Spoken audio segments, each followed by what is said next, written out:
तो वीडियो की शुरुआत में हम देखते हैं कि लुओफेंग और सभी लोग मिलकर वॉर में से होते हुए 3x माउंटेन की तरफ जा रहे होते हैं, पर नाइट प्रिंसेस उन्हें देख लेती है और उसकी पूरी सेना और एयरक्राफ्ट मिलकर तब उन्हें घेर लेते हैं। वहाँ पर तब नाइट प्रिंसेस उन्हें ऐसे हालातों में देखकर बहुत ही ज्यादा खुश होती है। लुओफेंग तब देखता है कि उनके लिए हालत बहुत ही ज्यादा बिगड़ जाते हैं। इस वजह से वो लोग तब जल्द से जल्द वहाँ से निकलने के बारे में सोचता है, पर तभी नाइट प्रिंसेस अपनी आर्मी को उन्हें मारने का ऑर्डर दे देती है। उसका ऑर्डर पाते ही तब वो एयरक्राफ्ट उन पर वार करने के लिए बढ़ते हैं। वो चार तब अपनी पूरी पावर को लगा देते हैं और उनके साथ लड़ने लगते हैं। लुओफेंग तब वहाँ पे अपने टेक्निकल का इस्तेमाल करता है और उन लोगों के साथ लड़ने लगता है, पर तभी वहाँ पे 3x माउंटेन आ जाती है जो तब उन चारों की मदद करने लगती है और नाइट प्रिंसेस की आर्मी को तबाह करने लगती है। नाइट प्रिंसेस तब वहाँ पे उन्हें देखकर बहुत ही ज्यादा हैरान हो जाती है और तब उसकी आर्मी भी 3x माउंटेन को देखकर वहाँ से अपनी जान बचाकर भाग जाते हैं। ऐसे तब वहाँ पे लुओफेंग और उन तीनों की जान बच जाती है। वो लोग तब देखते हैं कि 3x माउंटेन उन्हें बचाने आए हैं और तब वो लोग जल्दी उनके एयरक्राफ्ट में चले जाते हैं। नाइट प्रिंसेस तब वहाँ पे बहुत ही ज्यादा गुस्से में आ जाती है क्योंकि 3x माउंटेन के वहाँ पे आने से ना ही वो लोग लुओफेंग को मार पाए और ना ही उसका प्लान सक्सेस हुआ था। वो तब उन सभी को 3x माउंटेन कैंप को तबाह करने का ऑर्डर दे देती है। उसके पास तब एक बंदा आता है जो तब बताता है कि उन्हें लॉर्ड हार्ग्रेव के ऑर्डर के लिए रुकना चाहिए। उसे सुनकर तब नाइट प्रिंसेस कुछ भी नहीं कहती और गुस्से से वहाँ से चली जाती है। इस तरफ एयरक्राफ्ट के अंदर लुओफेंग और बाकी लोग होते हैं, जहाँ पर लुओफेंग तब वहाँ पे सभी जमा किए हुए ट्रेजर्स को दे देता है। उसे देखकर तब मिंग्यू बताता है कि उसे लुओफेंग को जितना सोचा था वो उससे भी बढ़कर है और वो उसका तब शुक्रिया अदा भी करता है। मिंग्यू तब कहता है कि 3x माउंटेन के कैंप में आते ही उसने सभी ट्रेजर्स को उन्हें दे दिया। उन्हें जल्द से जल्द अब रियन को छोड़ देना चाहिए। लुओफेंग तब रियन को छोड़ने का मतलब पूछता है।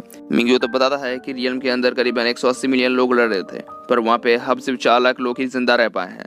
वहाँ के सभी लोग अपना मानसिक संतुलन खो चुके हैं और जल्द एरियम के अंदर के वॉर और भी ज्यादा भयानक होगी।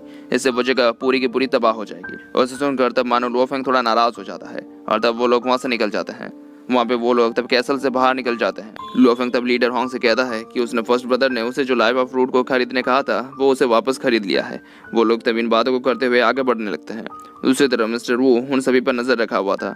वो तब बहुत सारे मॉनिटर्स की मदद से उन सभी को देख रहा था। वो तब सभी को कहता है कि वेल्थ एक्सचेंज कंप्लीट हो चुका है और सभी के वेल्थ अब एक्सचेंज हो चुके हैं। वहाँ पे तब उसे सुनकर सभी लोग बहुत ज्यादा खुश होते हैं क्योंकि वेल्थ एक्सचेंज से उनकी पावर बढ़ चुकी थी। पर कुछ लोग तब देखते हैं कि वेल्थ एक्सचेंज के बाद भी उनके पास वैसी की वैसी ही थी, उनमें कोई बदलाव नहीं आए थे। पर तभी उन लोगों के पास मिस्टर वू आता है और बताता है कि उन्हें जो चाहिए वो उनके आगे के वॉरियर्स के पास है। वो तब वहाँ पे बहुत सारा एविल ऑरा फैला देता है और बताता है कि इसे पावरफुल लोग ही अपने वेल्थ को वहाँ से बाहर निकाल सकते हैं। वहाँ पे बहुत सारा तब ईविल ऑरा फैलाने लगता है और एक ईविल स्माइल के साथ वहाँ पे हंसते रहता है। वहाँ के सभी लोग तो एक दूसरे के वेल्थ के लिए एक दूसरे के साथ लड़ने लगते हैं। दूसरी तरफ हम लुओफेंग को देखते हैं। ऐसा तब मिंग्यू बताता है कि वहाँ के सभी लोग एक दूसरे के वेल्थ को चुराने के लिए एक दूसरे के साथ लड़ रहे हैं और इंटेलिजेंट लाइफ प्रोटेस्ट की वजह से वहाँ के हालात अब और भी ज्यादा बदतर हो जाएंगे। वो तब उन सभी को 3x माउंटेन कैंप में जाके वहाँ से भागने कहता है।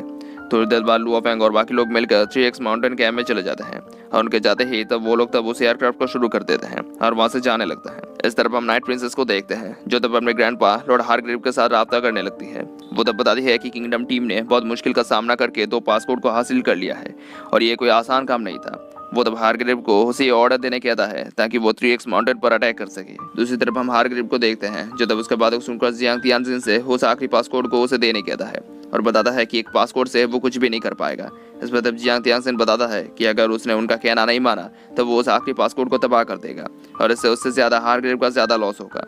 हार्ग्रेव तब वहाँ पर गुस्सा हो जाता है और कहने लगता है कि अगर पासपोर्ट के बेनिफिट्स को वो हासिल नहीं कर पाया तो वो उन्हें और किसी को लेने भी नहीं देगा। वो तब अपने ग्रैंड डॉटर नाइट प्रिंसेस को 3x माउंटेन कैंप पर अटैक करने की परमिशन दे देता है ताकि वो लोग वहाँ से आखिरी पासपोर्ट को ले सके।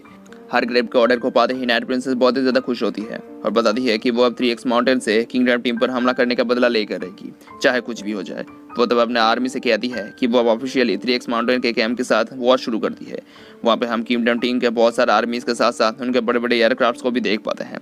थोड़ी देर बाद वो लोग 3x माउंटेन कैंप तक पहुंच जाते हैं जब तब उसे देखकर नाइट प्रिंसेस उन पर D6 लेवल बॉम्ब से अटैक करने की आती है ताकि ज्यादा से ज्यादा तबाही हो सके और उन्हें 3x माउंटेन से पासपोर्ट लाने में आसानी हो।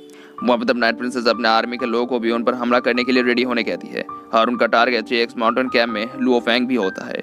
हम तब देखते हैं कि किंगडम टीम के 3 D6 कैनन उन पर अटैक करने के लिए बिल्कुल रेडी थे। 3x माउंटेन कैंप को तब एक अनजानी सी एनर्जी महसूस होती है।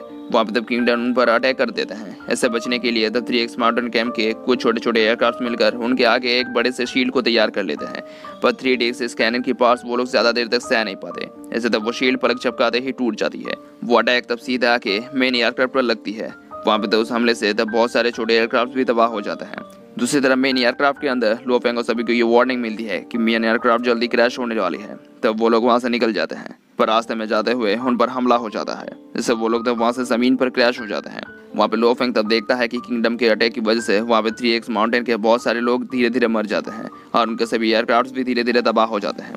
लो फेंग तब कुछ लोगों को बचाने जाता है, पर उसके जाने के पहले ही वो लोग मारे जाते हैं। वहाँ की तबाही तब बहुत ही ज्यादा बढ़ जाती है। वो लोग तब वहाँ से भागने लगते हैं और तब सभी लोग लो फेंग से पूछते हैं कि वहाँ पर चल क्या रहा है।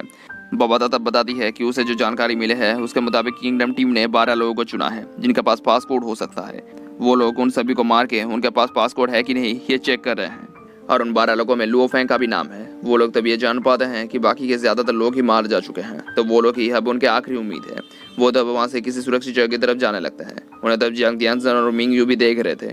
मिंग यू तब लुओ फेंग से कांटेक्ट करता है और उसे बताता है कि 3x माउंटेन अभी किंगडम टीम के साथ लड़ रहे हैं। उन्हें अभी दूसरे लोगों की मदद पाने के बारे में ना सोचते हुए अपनी पूरी जी जान से लड़ते रहना चाहिए। लुओ फेंग तब उनके बातें को सुनकर राजी हो जाता है।